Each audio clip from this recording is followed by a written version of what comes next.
And what the Pel is up, everybody? It has been a hot minute, so I appreciate you staying along on Twitter. It's been about 10 days since I've released a podcast, so my apologies. Before we get started today, things will be a lot more consistent going forward, I promise. Just make sure that you subscribe, follow, etc. Like, drop a comment if you're on YouTube, Facebook, whatever.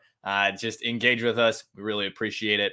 I am LA Clough, if you can't tell, based on the handle right there. And if you forgot over the last however many days, we have not covered the Summer League. We have not covered, obviously, the Josh Hart signing that happened last night. And we're here to do that today. Before you do that, make sure, again, you subscribe, follow, comment, like, all that. We appreciate it. And yeah, I will get into that 10-day absence at the end of today's show. But you might also be able to tell I'm on a different laptop and the camera is not as good. And because mine got stolen and or lost. So working on getting a new one. We'll see what happens. Anyway, basketball. How about those Summer League Pelicans going 4-0? I feel like I've seen this before. Anybody else not shocked? Right here. Well, it's something that has happened over the last few years is where the Pels teams do really well in games that don't matter. And you know what? The trend continues. But how can you really be surprised? Well, given the history, one, and two, they have Naji, Kira, Didi, and AP, that foreign dude who's a center who's actually garbage, who have actually had NBA experience. And that certainly doesn't hurt. And of course, these last few seasons, they've had like Frank Jackson and Kenrich Williams and guys that have gotten those minutes before and then turned around and gotten some more minutes in the Summer League. And it just so happened to go that way this time around as well. And that Pelicans aren't the only team that does that or that has done that. The Pels just turned around and happened to win a bunch of games. But in referencing these guys that have played a little bit of time in the regular season with Naji, I personally thought it was pretty apparent that he was too good for Summer League. I had a little bit of pushback on that, and I'm not the only one who said that. I think people from the Bourbon Street Shots, the Bird Rights, and other outlets, media outlets were saying the same thing. Naji did not necessarily. He stood out. Naji's not a top 20 player in the league by any means, but he is a rotational player, and he's on another level defensively than the average player in the NBA. He's clearly improving. He's got IQ. He's an older rookie. And I think honestly, the Pelicans probably could have played him 1-2 games, then be like, he showed he's clearly above everybody else here, at least on the team. And we don't need to risk any sort of injury. He's going to be big in terms of defense into this coming year. So I think we're good. But they played him all 4 games. And he, as far as I remember, I'd have to look it up, but I'm pretty sure he led the Pels Summer League team in scoring, and that's great. I mean, not the worst thing in the world, not the greatest thing in the world. It's obviously the Summer League. But someone said in response, in terms of when I said I got a little bit of pushback, somebody responded and said that he's not a top 10 player in the Summer League. Well, he doesn't have to be. He doesn't have to be this holistically awesome player in the Summer League. That's not his role in the regular season. And so, therefore, he can work on some of those other things in the Summer League, like the offense, attacking the rim, shooting the basketball. But he doesn't have to do those things in the regular season. He's so good defensively. He's so good in terms of intensity. He's so good in terms of what he brings to the table each and every night in energy, in doing the little things, that he doesn't have to be the greatest, overall basketball player like some people may have wanted him to be in the Summer League. He doesn't have to be that. And he's so good in that role, you don't want him hurt. So he doesn't have to be a top 10 player in the Summer League. I mean, when you think about it, okay, Cade, Jalen Green, Mobley, Suggs, Barnes, maybe even Trey Murphy is technically better than him in a holistic way. Cam Thomas, Tyrese Maxey, Emmanuel Quickly, Peyton Pritchard. You don't have to give this guy the keys, for him to be valuable, for him to be too good for Summer League. I think we would go the route of even like an Andre Roberson, who is just really talented defensively in his NBA career. Too good for Summer League. In that role, he could not shoot to save his damn life, but in that role, too good for Summer League. So you don't play him. And I think Naji is going to get to a point where probably next year he's not playing in the Summer League. And I totally get why they did it. I totally get especially why they did it in these first 2 games. I probably would have pulled him after 2, but it just, he can continue to work to be a threat offensively in the Summer League, and it can provide some confidence. But this dude is just a straight up NBA player. The extra reps are great, but he doesn't need to be out there with a bunch of guys who are going to be in Europe in 3 weeks to continue to get better. This is really more for the rookies and these European guys who want a shot. And I think playing him was not the worst thing in the world. He didn't get hurt. He, may have shown that he can be more than what his role is to somebody on the staff. And it was good. Probably didn't have to play as much. And I like Naji. I think his days in the Summer League are over. And I see him in that role of being that really guy who's really important defensively and is not a plus, but not a negative offensively. And I think he's done in the Summer League. Kira and Didi didn't particularly impress me all that much, if I'm being honest. Kira, this is the first time he was really given the keys on the offensive side of the ball, right? So last year, he'd occasionally take the ball up and set things up, but he was not entrusted with the offense to run it on the floor, and rightfully so. I mean, he's a rookie. Like, what do you expect? And this time around in the Summer League, he was really, truly given the opportunity to be a point guard. He averaged 12.1 points and led the team in assists with 5.5. And he probably should have had more and would have had more in a regular NBA game. But when you're playing with Summer League guys, some of them can't finish. Some of them aren't as good as shooters as you'd like them to be. And therefore, Kira just didn't pile up the assists like he probably could have in a regular NBA game. He's a great mind with the ball. He's quicker in hell, and we all know that. He showed some flashes of the mid-range jumper, which I liked a lot. And I think he's a really underrated defender. Yeah, he's small. He might not have the greatest wingspan in the world, but for a quick guard, I really think he knows himself, and he's done a really solid job of being a defender in the NBA thus far. Is he top? Whatever. No. But he's good enough. And sometimes being on defense, good enough is good enough. You know what I mean? Like, you don't have to be anything drastically amazing on the defensive end of the floor in the NBA to really contribute every night. You don't have to be Tony Allen every night, which, by the way, that audio clip from Naji saying I play the game the right way, I think that was him. It was him or Trey. I wish I would have known that. I should have looked that up. I'm pretty sure it was Naji. Somebody comment if we've got decent amount of people watching. So just drop a comment, let me know, because or look it up because I forget. Anyway, Kira, I think, is in a position in the NBA not necessarily to be a star, but to really be a guy you can rely on night in and night out. And that's what this Summer League affirmed. He can be a defender. He can shoot the mid-range shot. He can make plays. But he's not necessarily, Chris Paul, at least not yet, Kira, this was a really good time for him to continue to get going and to continue to get reps. I'm not worried about him at all. He also tied Trey Murphy for steals, tied for most steals in terms of average over the Summer League. So 1.8 a game. I'm not upset with that at all. That's great. Again, underrated defender.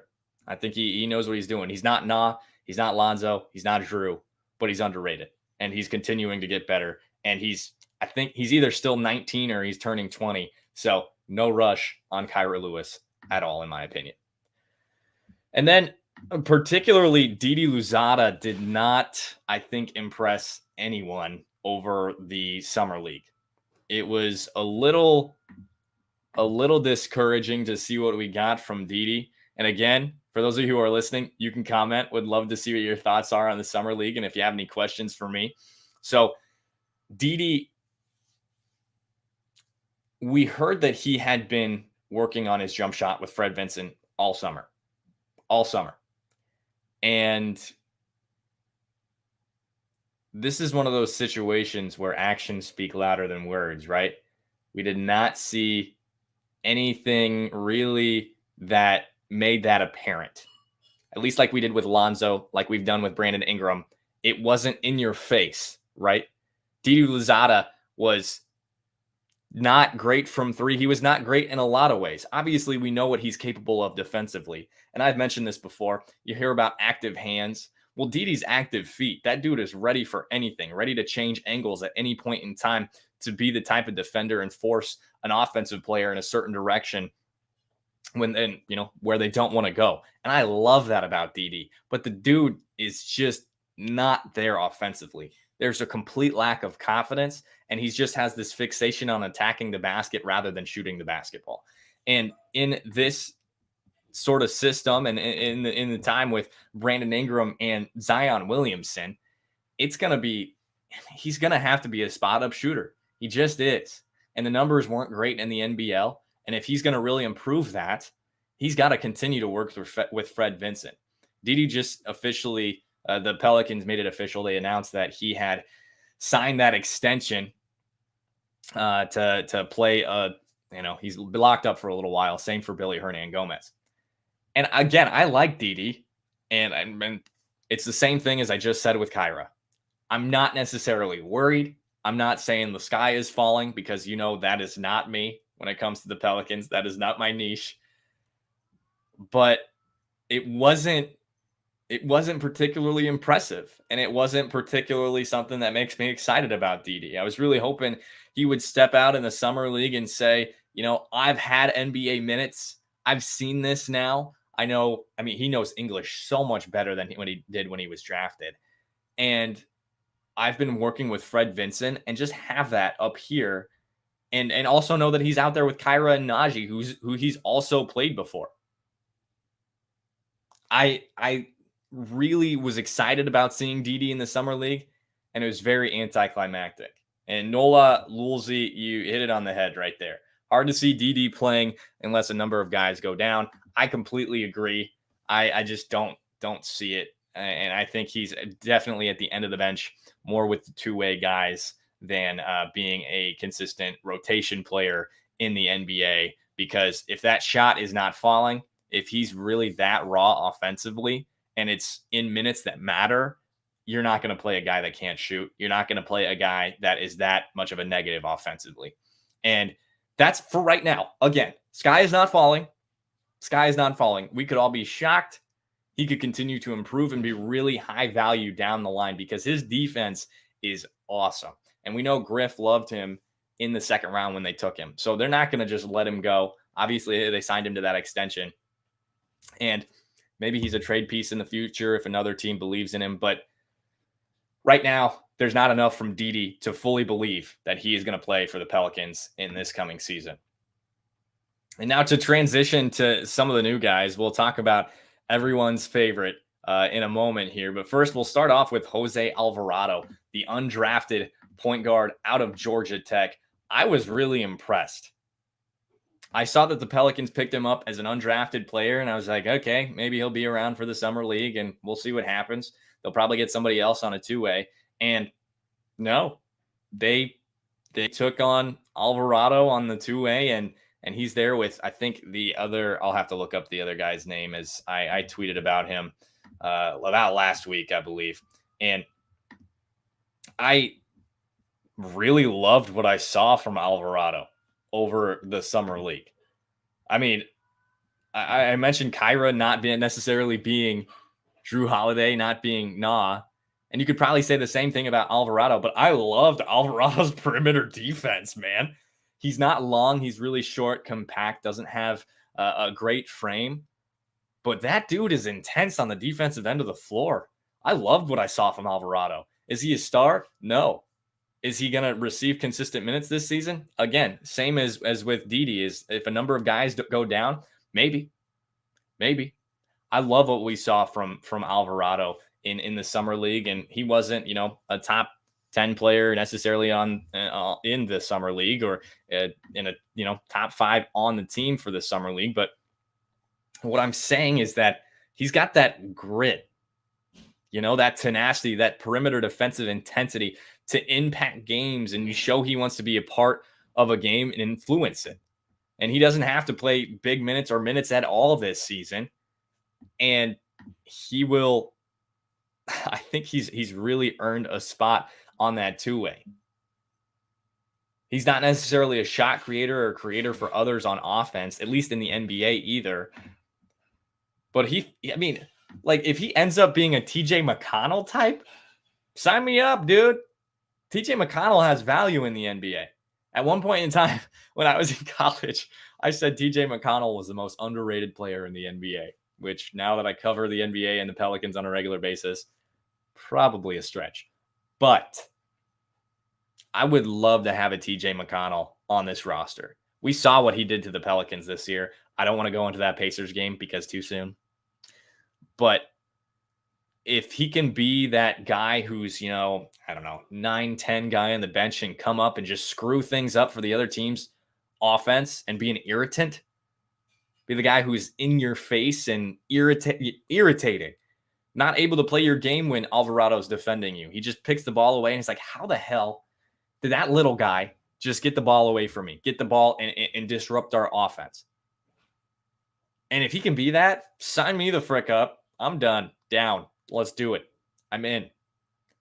I love the two-way pickup of Alvarado. And I think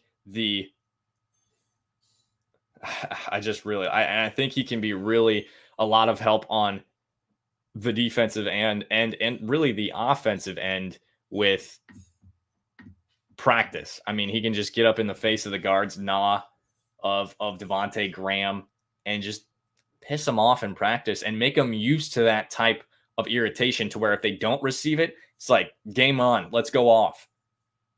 That's what I'm really hoping for from Jose Alvarado. And the other guy is Dalton. I don't even know how to pronounce his last name. I think it's Holmes or Hamas. And he didn't particularly impress me in the summer league. But he got a spot and it's a two-way contract. If the Pels see him as an up and up guy, great. He shot 47% from three his senior year at Point Loma Nazarene and averaged 21.9 points a game. So maybe they're going off something they saw in the summer league in practices or whatever, or that. He played in Italy this last year. I couldn't find any statistics for that, but whatever. And then there's the draft picks. Herb Jones. I know a ton of people who wanted JT Thor in that situation, and myself included in that moment in time. I didn't know a whole lot about Herb Jones. We never talked about him with the draft evaluation guys that came on the podcast. But Herb is legit, dude. Herb is super legit. And not Herb, Chris Connor. If you happen to see that on Twitter, he responded as if I was talking about weed, and I was not. So Herb has great basketball feel. And I love what he brought to the summer league. I love it. I was not expecting this from Herb at all. And we got it. He was great. And he wasn't filling it up. He wasn't the MVP of the summer league or anything like that. But he showed what he can be in the NBA. And I don't necessarily think that he's going to be, this top tier guy right away at all. He's still fairly raw, especially offensively. He's got to work on that touch around the rim. He's got to work on that jump shot. But man, that dude he's a cross between a basketball player and a hooper. If you're watching on Twitter, you know what I'm talking about. But he's got such a good feel for the game. He's a good passer. Some people have said he could be in that Draymond Green role for the Pelicans, which would be interesting. That length he has he knows how to use it on the defensive end. And he's pretty strong too.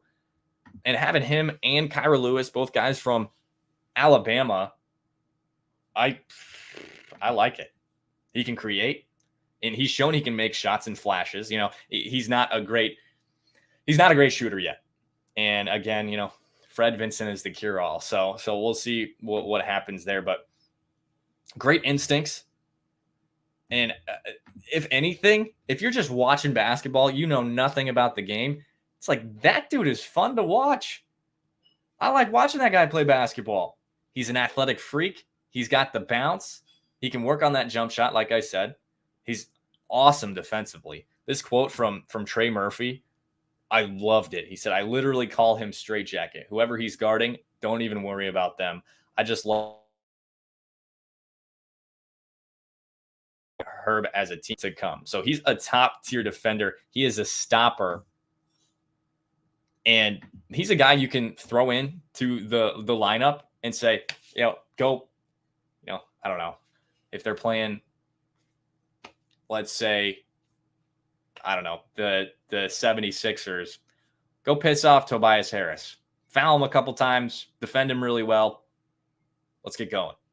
And I'm not quite to this point yet. I want him in the J Hart minutes from that guy, Jaywalk, who works with us a lot and engages with us a lot.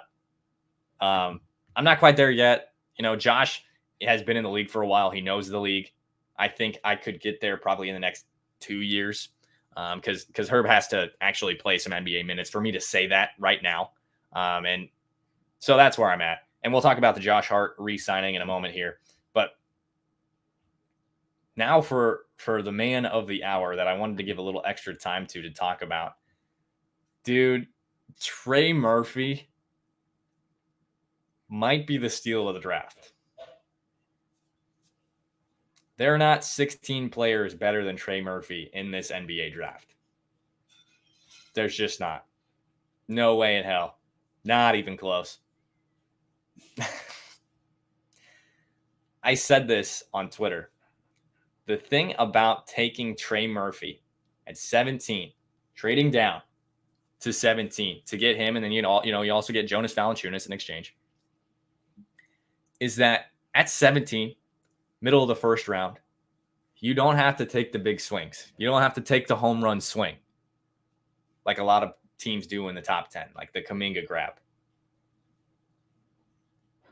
You can just take good players. And Trey Murphy is very good. He's very good. He's shown he can impact the game when he's not making shots. That game he had 7 points. He also had 7 rebounds and 7 assists. He can put the ball on the floor way better than I anticipated. From what I've heard, he just really didn't get to do that a lot at Virginia, is what I'm told. And so Derek Murray, and Ethan Piota both told us that he hadn't put the ball on the floor much, but he has room to grow there. And he can do it. Like, we just didn't see it. And it's no fault to them at all. Because we just didn't see it. And he's shown that he can do that. I don't know how you can not love literally everything about Trey Murphy. Like, the talent, the self-awareness, the maturity, defense, creation off the dribble. He can make open shots. He's athletic. He's long. He's cold-blooded and wants the ball in his hands late. And he wants to defend the other team's best player. Didn't shy away from guarding Kuminga, Mobley, Patrick Williams. He wanted it. And you know what else? Willie Green wanted him to want it and gave it to him too.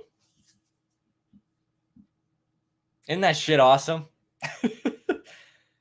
This is just, he talks about having pride on the defensive end of the floor, where somewhere Stan Van Gundy is seeing that and bawling, because there was just none of that last year on this squad. And I mean, he's not just proud to play defensively. He's not just the guy who wants it at the end. He wants to be in New Orleans. This has been a topic of conversation in free agency, in trades, in reference to Devontae Graham. But you could say the same thing about Trey Murphy. He wants to be in New Orleans. He said he's proud to represent the city. He's very appreciative of the Pelicans taking him. And that's a kid you want going to battle with you. That's a kid you want a part of your team. It is. 100%. That's a kid I'd want to play with. Oh, damn. Breaking news. Patrick Beverley to Minnesota for Juancho, Hernan Gomez, and Jarrett Culver to the Grizzlies. Interesting. I'll tweet about that once this pod is over. But anyway, he's not wasting this opportunity in front of him. He's legit. I mean, this is legitimately just the beginning for TM3 too. I heard him on a podcast say that he wants to be an all-star in 5 years. And he's got the potential. And he was taken at 17. That is a W. Holy crap. That shot, I mean, the fact that he made a ton of open threes and scored a bunch of points in the summer league. He said it in the day, like the media session the day after he was drafted, and said, it's going to be a knockdown three. So and he's so appreciative of his mom and his dad. And I tweeted out a little 15-second clip of something that the Pelicans put out about Trey. And his mom responded to it. She quote tweeted it. And I said, hey, I'm glad you like this. Something to the effect of, you did a great job. Trey's a good kid.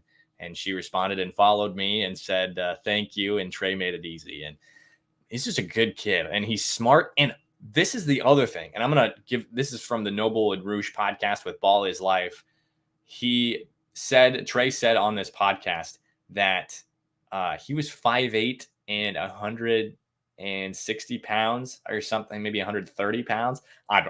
That's a big difference. But he was small when he was going into high school. And when he graduated, he was 6'5".